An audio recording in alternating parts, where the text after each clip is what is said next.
तो hello student, एक बार फिर से स्वागत है टारगेट टॉपर क्लासेज में। तो आज से जैसे आप लोग जानते हैं कि आज से ठीक 30 दिन बाद मैट्रिक का एग्जाम होने वाला है। आज से ठीक 30 दिन बाद, ठीक ना। और कुछ लोगों का 12th का भी एग्जाम होने वाला है। तो ये वीडियो आपके एग्जाम के थ्रू है, 10th और 12th के थ्रू। तो आप लोग आखिरी के दिनों में कैसे पढ़ाई करें कि ताकि जाके आगे मार्क 80, 85, 90, 95 मार्क ला सके। तो इस वीडियो को जरा ध्यान से बैठ के, केवल 5-10 मिनट का वीडियो होगा, उससे ज्यादा नहीं होगा।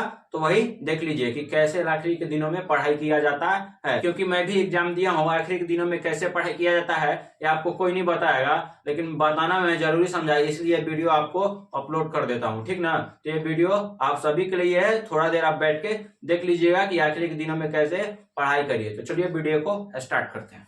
तो सबसे पहले मकर संक्रांति की आप लोग को हार्दिक शुभकामनाएं। तो चलिए आज का वीडियो स्टार्ट करते हैं। जैसा कि आप लोग जानते हैं कि एग्जाम आज से ठीक 30 दिन बाद या 15 दिन बाद होने वाला है। तो आखिरी के दिनों में कैसे पढ़ाई किया जाता है, कैसे पढ़ाई करें या किस तरीके से पढ़ाई करें कि आगे जाके एग्जाम में जो एग्जाम पेपर होता है, एग्जाम क्वेश्चन पेपर, उसको पूरा भर के पूरा एकदम पूरा खाली ना रहे, हर एक क्वेश्चन का आंसर दे, किस तरीके से लिखें या कैसे एग्जाम दे। आखिरी के जो दिन होता है ना, बहुत ही इंपॉर्टेंट होता है। इतना इंपॉर्टेंट कि आपके जो मान लीजिए अभी आपसे 1 to 10 तक पढ़ा, अभी बोर्ड का एग्जाम होने वाला है, 12 तक पढ़ा, अभी 12 का एग्जाम होने वाला है, लेकिन आपको समझिए जितना ये पूरे दिन का 10 साल 12 साल का मेहनत है, ये 10th 12th में होता है, ठीक ना।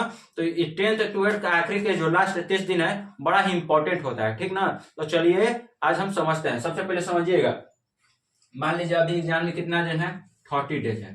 30 डेज अभी तक एग्जाम में है। तो क्या कीजिए, सबसे पहले आप समझो, मान लो आप अभी जानते हैं कि सब ऑब्जेक्टिव हो गया, सब्जेक्टिव हो गया, 50% ऑब्जेक्टिव 50% सब्जेक्टिव। तो लास्ट के 30 दिन है, आप क्या पहला काम क्या कीजिए, जो भी ऑब्जेक्टिव है, ऑब्जेक्टिव का मार्केट में बुक अवेलेबल होता है, या आप लोगों ने शायद खरीद भी लिया होगा, ठीक। वो बुक को जितना ऑब्जेक्टिव है, सारा ऑब्जेक्टिव आप पहले याद कर जाओ, क्योंकि किस तरीके से ऑब्जेक्टिव पूछेगा, किस तरीके से आपको पढ़ने से याद करने से पता चलेगा। क्या काम करो, एक ही दिन नहीं, एक दिन 2 पेज याद करो, फिर एक दिन 2 पेज, फिर एक दिन 2 पेज, फिर एक दिन 2 पेज, नहीं तो एक दिन आपके ज्यादा एबिलिटी है तो 5 पेज 3 पेज इतना याद करो। अगर ये लगातार 30 दिन करते हो, डेली मान लीजिए इसमें हम दे देते हैं 2 पेज याद करने में ज्यादा 50 क्वेश्चन होगा, 50 क्वेश्चन याद करने में भी 2 घंटा आपको समय दे दिए। तो आप लोग डेली जो 2 घंटा का समय है, 2 घंटा 4 घंटा या 3 घंटा, इसमें से कोई आप एक चीज को, मान लो मैक्सिमम अगर नहीं दे सकते हो 5 घंटा तक दे सकते हो, लेकिन आप 3 घंटा से कम मत दो, 3 घंटा से कम मत दो। जो भी ऑब्जेक्टिव है 3 घंटा डेली रेगुलरली पढ़ो, क्योंकि जानते हैं ऑब्जेक्टिव पे लगा तो छक्का, नहीं तो आउट, समझ ही रहे हैं। अगर थोड़ा सा भी मिस्टेक हुआ तो आपका 1 नंबर खत्म। अब बात को समझिए, ऑब्जेक्टिव जो है 3 घंटा रेगुलरिटी, जो लास्ट के 30 दिन है, 30 दिन समय भी, और आपको 3 घंटा डेली रेगुलरिटी समय भी देना है। ये नहीं कह रहा हूं कि आप 5 घंटा पढ़ो, 4 घंटा पढ़ो, आपको देखिए बता भी रहा हूं कि 3 घंटा पढ़िए। ये आपके लिए जरूरी है, जो इंपॉर्टेंट है वही आपके लिए बता रहा हूं, ठीक। 3 घंटा हो गया। अब हो गया कि याद नहीं होता है, कैसे याद करें, जो ऑब्जेक्टिव है 3 घंटा में याद नहीं होता है, तो पहला क्या करो, सबसे पहले शाम को है 8 बजे या 9 बजे सो जाओ, रात तक पढ़ने का कोई जरूरत ही नहीं है। और सुबह जो है 4 बजे 3 बजे आप जग जाओ, सुबह 4 बजे 3 बजे जग गए, और जो भी ऑब्जेक्टिव के अपने पास बुक अवेलेबल है, जो भी सुबह का अगर 1 घंटा भी याद करते हो ना, तो ये 3 घंटा जो दिन में समय दोगे, वो 1 घंटा भोर में 3 पेज 2 पेज आराम से इजिली याद हो जाएगा, ठीक ना। एकदम इतना इजिली याद होता है। अब भोर में क्यों आ जाता है, क्योंकि भोर में माइंड हम लोग का एकदम सुबह फ्रेश रहता है, एकदम फ्रेश, कोई ना किसी बात का टेंशन, ना कुछ ना कुछ। तो इसलिए आप ज्यादातर जो रिमेम्बर करने वाला है वो यहाँ पे ध्यान दो, सुबह मॉर्निंग के सुबह ध्यान दो, ठीक ना। जो भी सुबह 4 घंटा, 1 घंटा, 5 घंटा। अब सुबह जब 4 बजे पढ़ना स्टार्ट करो, थोड़ा अगर मन है तो फ्रेश हो लो क्लियर करके, और 4 बजे पूरे तो सीधे 6 या 7 बजे निकलो, ठीक। 6 या 7 बजे निकले, और 7 बजे का अगर फ्रेश नहीं हुए तो फ्रेश हो जाओ, फिर कॉपी के फिर कंबल में बैठो, ठीक। कंबल में बैठ लिए, अब फिर से मान लीजिए आपका मैथ सब्जेक्ट है, मैथ में क्या काम करो, मैथ में जितना भी ऑब्जेक्टिव है, जितना भी आप प्रैक्टिस करो, हर एक चैप्टर का सोचो कि आज 50 क्वेश्चन बना जाएंगे, आज 50। अब उसमें मैथ में टाइम नहीं देखना है, क्योंकि मैथ का टाइम लिमिट नहीं होता है, मैथ में कितना भी टाइम लग सकता है, ठीक ना।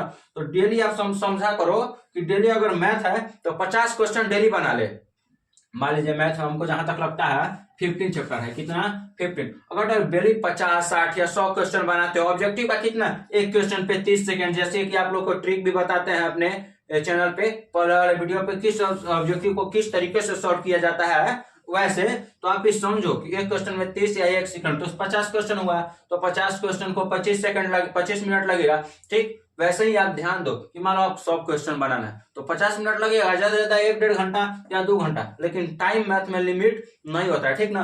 तो मैथ पे आप सीरियसली अलग से ध्यान दो, क्योंकि मैथ का मार्क थोड़ा इंपॉर्टेंट होता है। आगे हम लोग को एडमिशन कराना हो या कोई भी कोर्स करना हो, तो जो मैथ का मार्क होता है, मैथ का जो मार्क होता है, मैथ में जो नंबर हम लोग का आता है, बहुत बहुत इंपॉर्टेंट होता है। मान लीजिए आपका दोस्त भी है, किसी का नंबर पूछे या ना पूछे, लेकिन मैथ का नंबर जरूर पूछता है। आपके पेरेंट्स, आपके गुरु, मैथ का नंबर आपसे जरूर पूछा जाता है कि मैथ में कितना आया है। लेकिन छोड़िए, दूसरों को विचार से हम लोग को मतलब नहीं है, अपने पे आते हैं। अब हो गया ऑल सब्जेक्ट का, रिमेंबर का भी हो गया और मैथ का भी होगा। आप समझो 5 मार्क वाला कैसे करें, पहले 5 मार्क पे आ जाते हैं। अब एक काम करो, जो भी आप लोग ट्यूशन जहां भी पढ़े हो, जैसे ही पढ़े हो, आप लोगों को कुछ VVI लिखवाए होंगे, जिसमें इंपॉर्टेंट होगा, वेरी वेरी इंपॉर्टेंट, मतलब 5 मार्क का जो भी सब्जेक्टिव होगा, 5 मार्क का जो भी सब्जेक्ट, आप उसको जितना हो सके उतना प्रैक्टिस करो। मतलब कि ऐसे नहीं कि याद कर लिया, आप क्या काम करो कि याद कर लो एक बार, आप फिर से अपने से रफ कॉपी में बनाओ कि वो बन पा रहा है कि नहीं, ठीक ना। जैसे मान लीजिए हम आपको इंपॉर्टेंट फिजिक्स में, बायो में है, शायद बायो में है ह्यूमन आई, मतलब मानव नेत्र का आपको बता देते हैं 5 नंबर का फिक्स है, आता ही आता है।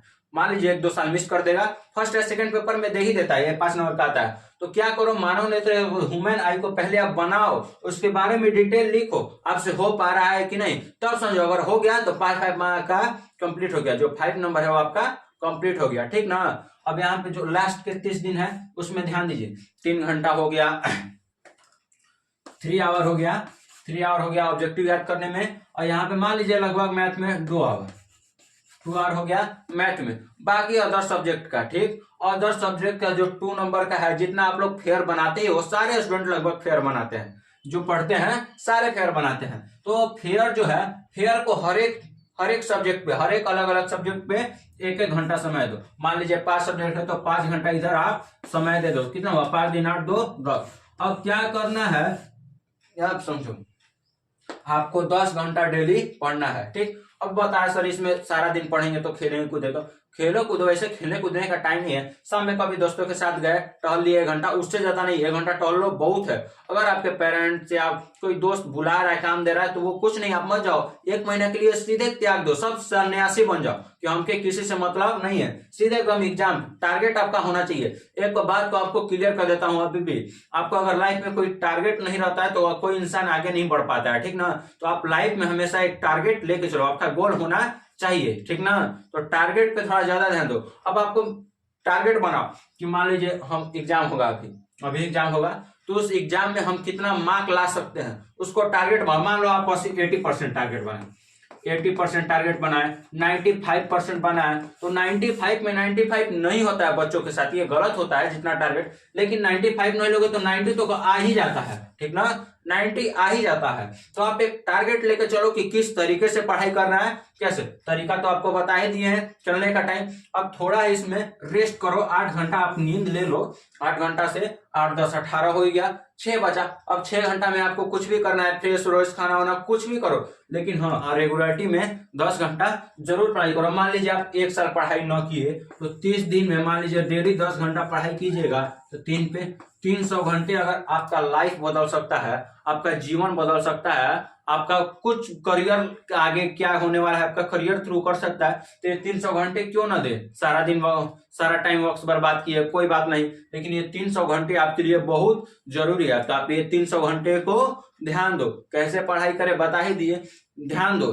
फिर से आपको रिपीट कर देता हूं, ऑब्जेक्टिव है जरूरी है। क्यों जरूरी है, क्योंकि जानते हो हर एक एग्जाम में ऑब्जेक्टिव इंपॉर्टेंट हो गया, मतलब अलग से वेरिएबल, उसका कोई मतलब नहीं है। ऑब्जेक्टिव 50% रहेगा तो रहेगा, तो आप ऑब्जेक्टिव पे इसीलिए ध्यान देने को बोल रहा हूं। मान लीजिए ऑब्जेक्टिव है 2 नंबर का, अब 2 नंबर वाला जो है, 2 नंबर वाला आपके सर लोग फेयर है, उसी पे कंप्लीट करो, ठीक ना।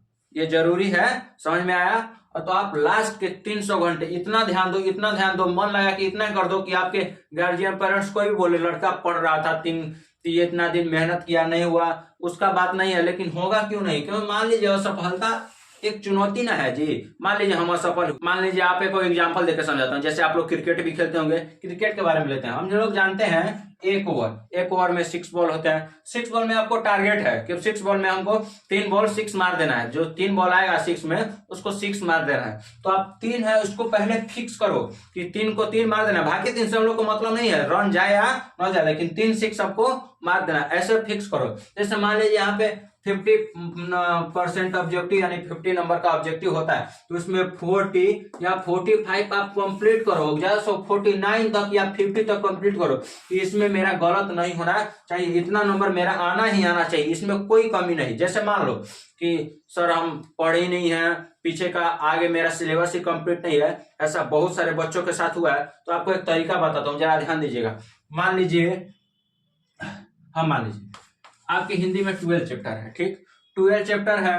12 चैप्टर में आपने 9 चैप्टर पढ़ा, 10 चैप्टर पढ़ा, ये 2 चैप्टर नहीं पढ़े, एग्जाम्पल के तौर पे ले लिए हैं। 12 चैप्टर में 9 चैप्टर, 10 चैप्टर, ठीक? तो जैसा आपकी पता है ये 12 चैप्टर में जो चैप्टर है उसको छोड़ो, लेकिन जो 9 और 10 कंप्लीट किए हो, 1 से 9 तक या 10 तक, 10 चैप्टर कंप्लीट किए ना जी, 2 चैप्टर को 10 तक इतना याद कर लो, इसको इतना कंप्लीट कर लो कि इसमें से आपको कोई क्वेश्चन आए तो छूटे ना, ठीक ना? कोई क्वेश्चन आए तो छूटे ना। आप लोग ध्यान दो, क्योंकि आप लोग का एक करियर का बात है, एकदम करियर का बात है। अगर नहीं ध्यान दोगे तो आपको लाइफ में बहुत सारे आगे आप लोग को दिक्कत करना पड़ेगा, ठीक ना? आप लोग इस बात को समझो कि जो 9 और 10 चैप्टर है उसको आप सीरियसली होके कंप्लीट करो, भले 2 चैप्टर में कुछ ना है। मैं ऐसे ही करता हूँ, क्या करता था, मान लीजिए मैं कुछ पढ़ा नहीं, वो उसका बात अलग है। 12 चैप्टर है, 12 मेरा 6 ही कंप्लीट है, लेकिन 6 में इतना कंप्लीट करता था कि अगर इसमें से कोई मेरा क्वेश्चन आ जाए तो इसको कभी हमसे छूटता नहीं था, हमेशा कंप्लीट करके आऊंगा, ठीक ना? क्योंकि मैं भी एग्जाम दिया हूँ, आप लोग की तरह मैं भी एग्जाम दिया हूँ, ठीक ना? तो थोड़ा एग्जाम का एक्सपीरियंस भी है, बहुत सारे एग्जाम हमने दिए भी हैं। तो आप लोग पढ़ना जरूरी है। लास्ट के जो 30 दिन है आप लोग ध्यान दो, ठीक ना? तो लाइफ में दुखी नहीं होना है। आप लोग 30 दिन अपने करियर बनाने के लिए एकदम जज्बा के साथ रहो, कि ताकि आप लोग के आगे बहुत काम दे, क्योंकि आपको करियर का सवाल है, ठीक है? तो आज के लिए इतना ही। आप लोग ऐसे ही मन लगा के पढ़ते रहिए और सपोर्ट करते रहिए और भेजते रहिए अपने दूसरे दोस्तों को ये वीडियो, जाके ज्यादा से ज्यादा स्टूडेंट के पास शेयर कीजिए, ताकि उनको भी कुछ मोटिवेशन मिल पाए और पढ़ने का तरीका लास्ट 30 डेज को पता चल पाए, ताकि वो भी पढ़ पाए और आपकी तरह अच्छा मार्क ले आए। तब तक के लिए सबको मेरी तरफ से जय श्री राम।